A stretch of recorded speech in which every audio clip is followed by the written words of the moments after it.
की शरद पवार हे देशाचे न झालेले पंतप्रधान आहेत. क्या बात. याचं कारण या माणसाने चुकीचं राजकारण करून पंतप्रधानपद गमावलं असं माझं म्हणणं. माझी कोणत्याही राजकारण्यांबरोबर दोस्ती नाही, संवाद आहे, दोस्ती नाही. बाळासाहेब ठाकरे आहेत, तसंच शरद पवारांशिवाय महाराष्ट्र तसं अपूर्ण आहे. तुम्हाला शरद पवारांबद्दल किती जवळून त्यांना पाहता आलं आणि शरद पवारांबद्दल ऐकायला आवडलं आम्हाला? शरद पवारांबरोबर जवळून माझी कोणत्याच राजकारणाची त्या अर्थाने जवळीक नाही.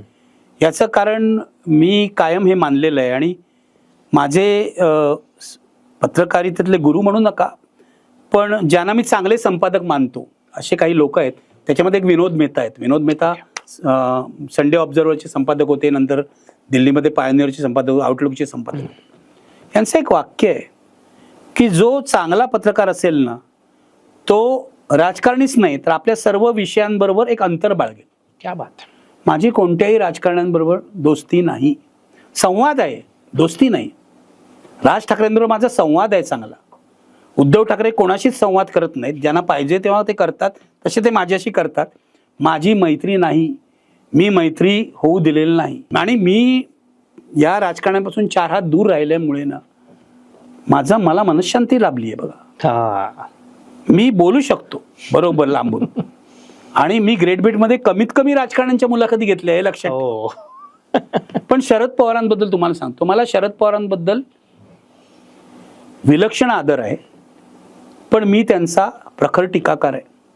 याचं कारण या माणसाने चुकीचं राजकारण करून पंतप्रधानपद गमावलं असं माझं म्हणणं.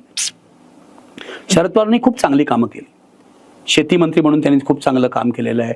महाराष्ट्रामध्ये महिला धोरण देशाच्या आधी महाराष्ट्रात 1993ला आलं, ते शरद पवारांनी आणलेलं आहे.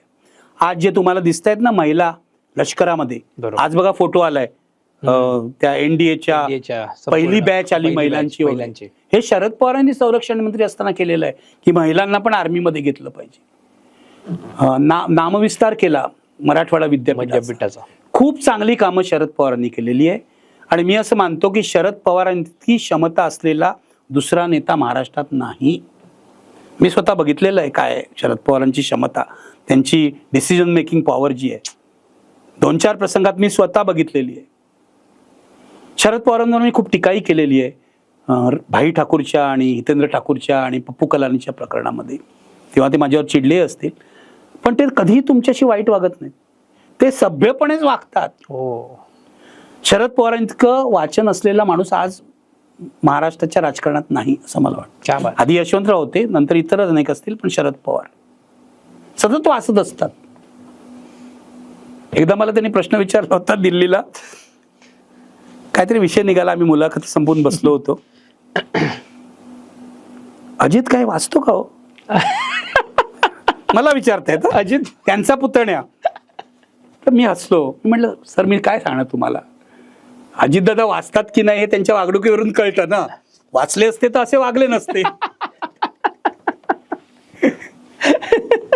थोडा संस्कार होतो ना माणसावर सभ्यपणाचा, वाचलं बिचलं की, चांगलं बघितलं ऐकलं संगीत, संस्कार होतो. आता हे वाटेल ते बडबडत फिरतात, यांच्यावर कोणताच संस्कार नाही. महाराष्ट्राच्या राजकारणाचा हा प्रॉब्लेम आहे आणि शरद पवारांपासून शिकायला पाहिजे. चांगलं संगीत, चांगले सिनेमे, चांगली पुस्तकं, याचा संस्कार होत असतो. परफेक्ट. तो महाराष्ट्राच्या राजकारण्यांवर झालेला नाही, कारण ते चांगलं बघत नाहीत, चांगलं वाचत नाहीत, काहीच करत नाहीत.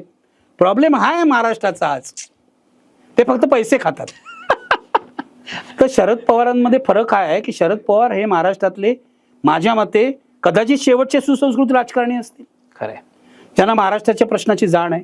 आणि एकदा राहुल बजाज असं म्हणाले होते की शरद पवार हे देशाचे न झालेले पंतप्रधान आहेत. क्या बात. आणि त्या माणसाची ताकद आहे, मी तुम्हाला सांगतो, पंतप्रधान होण्याची. पण काहीतरी मध्येच उपद्व्याप करतात. हे अदानीच्या नादी लागतील, आणखीन अंबानीच्या नादी लागतील.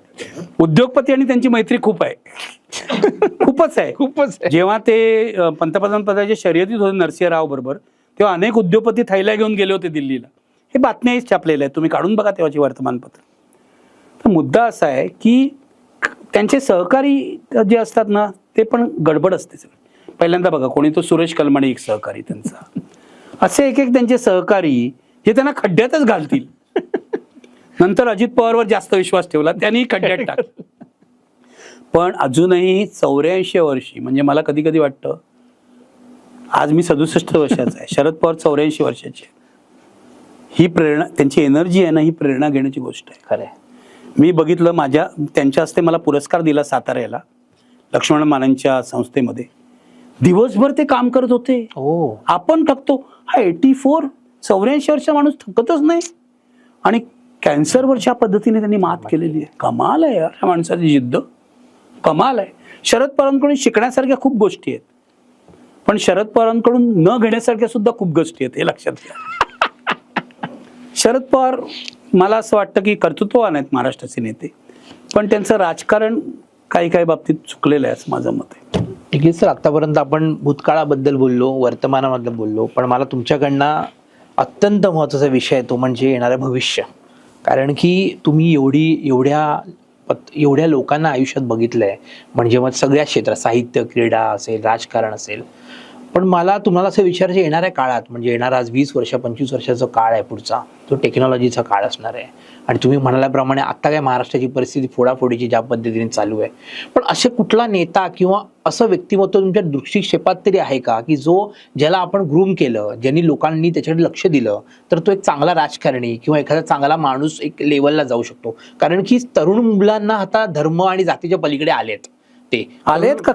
खरंच आलेत सर. कारण की जी तरुण ॲटलीस्ट शहरातली जरी मुलं आहेत, त्यांना मला असं वाटतं की तुम्ही गावाकडे म्हणाल तर त्याच्याबद्दल अजून प्रश्न पडतो, पण पुणे, नाशिक, सातारा किंवा मुंबई या सगळ्या शहरांमध्ये जे तरुण शिकतायत त्यांना जात धर्म हा तेवढासा महत्त्वाचा न वाटता प्रगती आणि टेक्नॉलॉजी याच्यावरती विज्ञान निष्ठा आहे तसं पॉझिटिव्हली बघतो.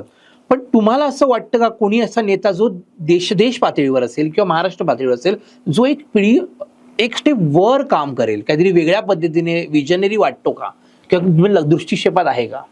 मी वाद होतील, पण काही लोकांची नावं घेईन आणि देशामध्ये अनेक आहेत असे लोक. पण मला असं वाटतं, म्हणजे मी काँग्रेसचा अजिबात समर्थक नाही, आता लोक मला शिव्या देतील, पण मला राहुल गांधी हा माणूस असा वाटतो की ज्याच्यामध्ये माणुसकी जिवंत आहे.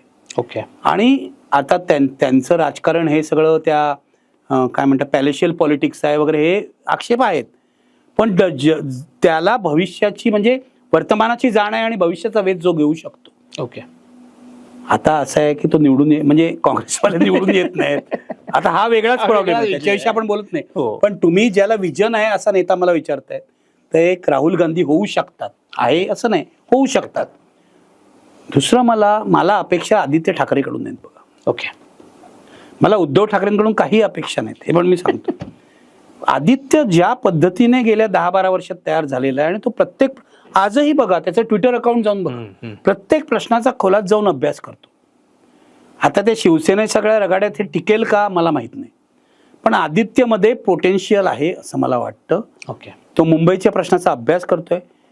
क्लायमेट चेंज हा शब्द शिवसेनेतल्या कोणत्या माणसाला माहित नसेल, तेव्हा या मुलांनी याचा अभ्यास केला. त्यांना फक्त म्हणजे मी आदित्यला एकदा विचारलं, अरे मी तुला हो जाऊ नाही करणार, अरे तुला करू का, कारण वयाचा डिफरन्स आहे. बरोबर. मी त्याला स्कॉटिश मध्ये होता, झेवियर्स मध्ये होता तेव्हापासून बघितलेला आहे. हा कविता करायचा. एकदा मी आणि राजदीप सरदेसाई उद्धव ठाकरेंना भेटायला सेनाभवनात गेलो, तेव्हा त्यांनी आम्हाला कवितांची पुस्तकं दिली होती. तर एवढ्या वयापासून मी त्याला बघितलेला आहे. पण ज्या पद्धतीने तो ग्रूम झालेला आहे, स्कॉटिशमध्ये तो होता, त्याचं मराठी बरं नव्हतं, आता मराठी सुधारलेलं आहे. त्यानंतर तो झेवियर्सला होता. त्याचे सगळे संस्कार आहेत ना, ते मॉडर्न संस्कार आहेत, हे लक्षात घ्या.